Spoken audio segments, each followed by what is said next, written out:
Halo semuanya, selamat datang kembali di channel ini. Jumpa lagi dengan saya Vicky Impong. Semoga kalian semuanya selalu dalam keadaan yang sehat. Kita akan segera untuk membahas cuplikan video yang sudah saya rangkum terkait dengan berita-berita politik hari ini. Semoga ini bisa memberikan berita-berita terupdate kepada kalian semua dan tanpa perlu banyak basa-basi kita bahas videonya satu persatu. Narasi jahat Said Didu, provokasi masyarakat dan adu domba warga. Tuduhan tanpa data, penyebaran kebohongan, serta upaya mengadu domba masyarakat yang dilakukan Said Didu sudah keterlaluan. Hal ini dijelaskan oleh Kepala Desa Kohot terkait tuduhan Said Didu. Dari Palura sendiri memang tidak ada namanya ibarat kata pemberhentian atau bisa dibilang pelarangan untuk penangkapan ikan di daerah situ. Sebagai sama dengan mengaduin saya ke masyarakat, sama masyarakat. Padahal masyarakat yang mana?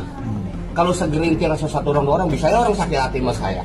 Selalu buat monopol. Untuk memviralkan sesuatu kan cukup dengan HP sekarang mah. Padahal memang masyarakat yang sebelumnya nggak ada. Iya tuh.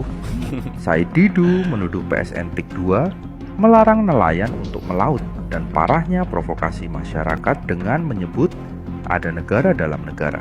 Tadi saya berlayar mulai dari Tanjung Pasir, ini masuk ke Tanjung Burung, muara Sungai Cisadane, dan sepanjang jalan tadi saya lihat betul bagaimana laut-laut di-coupling seperti ini, dipagar sedemikian rupa sehingga sepanjang pantai sekarang yang sudah menjadi lokasi yang dipilih oleh PSN Pantai Indah Kapuk 2 itu sudah di-coupling seperti ini.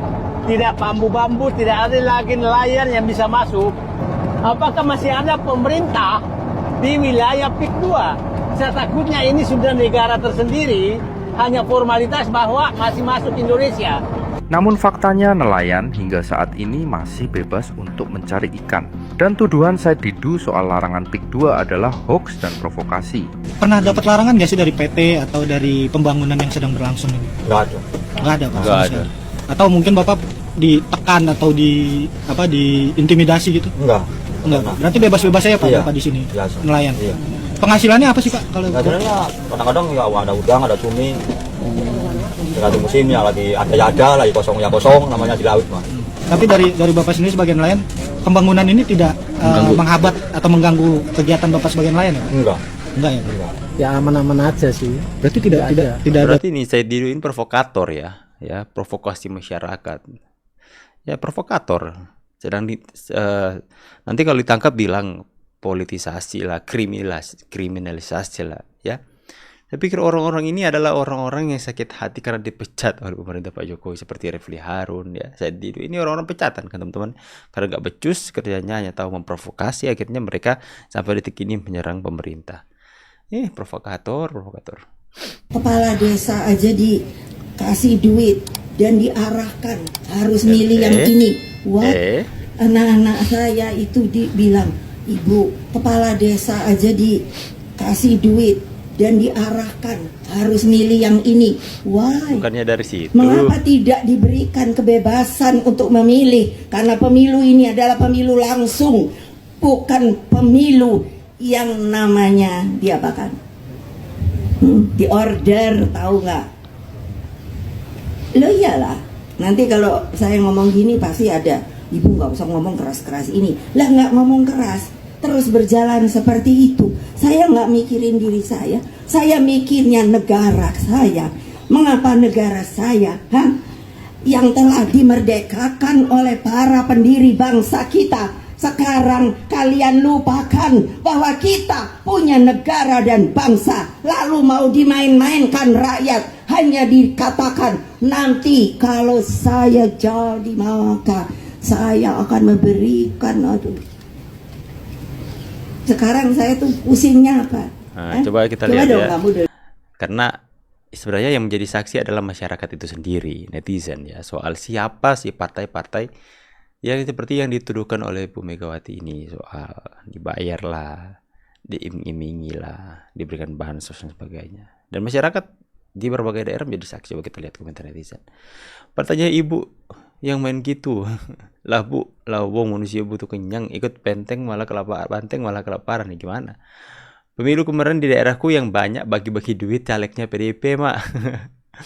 Kalau di tempatku kadesnya jadi jongos PDIP, nggak percaya tak kasih alamatnya.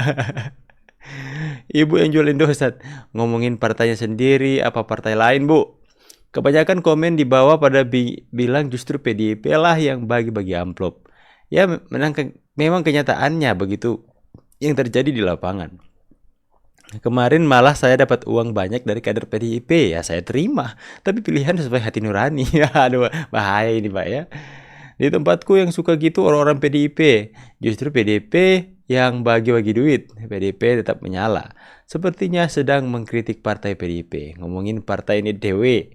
Mantap Bu, semangat sehat selalu. Justru kebanyakan kades tim PDIP. Nggak salah nek. Kok iritakan dirinya sendiri? Semangat Bu Megawati, sudah waktunya istirahat Bu. Playing victim. Ya, akhirnya ya masyarakat netizen yang mengungkapkan bahwa ya di semua daerah, hampir semua daerah di daerah kami yang kedapatan seperti itu justru dari PDIP dan sebagainya, teman-teman ya. Bagaimana pendapat kalian? Nah, ini dia. Pengambil kebijakan dia lah. Sama sekali sama Hasto ya. Hoho, cuma bedanya ini nggak ada hohonya ya. Hoho, coba kalau ada hohonya pasti mirip 100%. Ratusan ribu rakyat seperti Pingin nangis saya tadi melihat. Kalau Bapak mau nangis silahkan nangis. Apa Kelihatannya rakyat sudah apakah meninggalkan kita atau menganggap kita sudah tidak ada gunanya. Itu yang perlu Nggak ada kita guna. pikirkan. Karena tidak menarik lagi. Biasanya kalau kayak gini sampai 5.000 yang nonton sampai ini jauh sekali. Padahal yang bicara tokoh-tokoh semua dan tokoh-tokoh level tinggi. Toko-toko sakit hati. Nah, perlu kita evaluasi apa yang terjadi di dalam ruangan ini dan Toko-toko apa yang level terjadi di tinggi. luar. Toko-toko Itu menurut apa? saya evaluasi kita bersama. Toko bangunan mungkin ya. Kalau ini berlanjut cara begini, maka mungkin juga tadi saya sudah mulai. Kok seakan-akan tuntutan kepada Jokowi sudah hilang.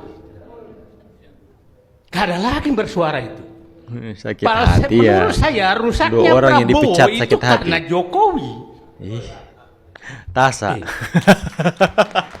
Tapi kenapa sudah nggak ada yang berani menyalahkan Jokowi? Dari pembicara tadi. Tasgun. Enggak lah. Kecuali nanti mungkin nih. Nanti ujung-ujungnya nangis kayak tadi.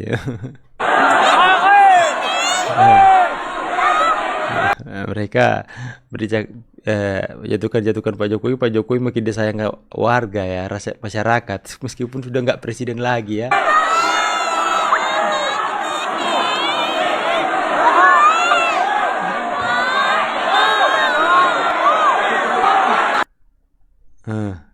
Lihat kalian.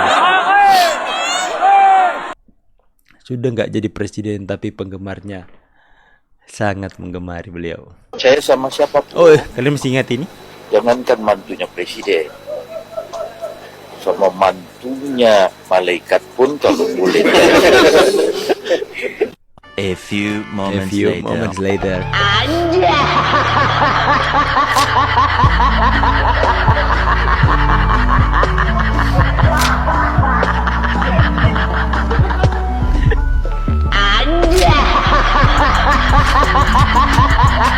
Sengketa ke MK untuk memimpin melayani menggelar sidang pilkada.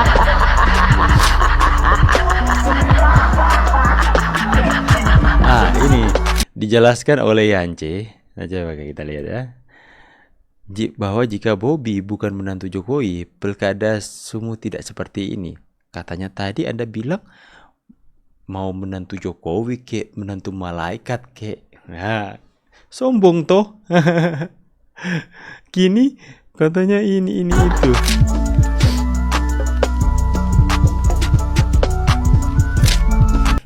Nangis deh. Saya minta izin secara khusus kepada Bapak Presiden. Dan Presiden memberikan izin, bahkan beliau yang kemudian mendorong saya untuk maju, beliau mengatakan, Mas maju aja, nggak banyak orang yang bisa mendapatkan seperti itu. Itu percakapan saya yang pertama. Besoknya saya datang lagi, pagi-pagi. Bapak serius, saya boleh izin maju, silahkan maju aja.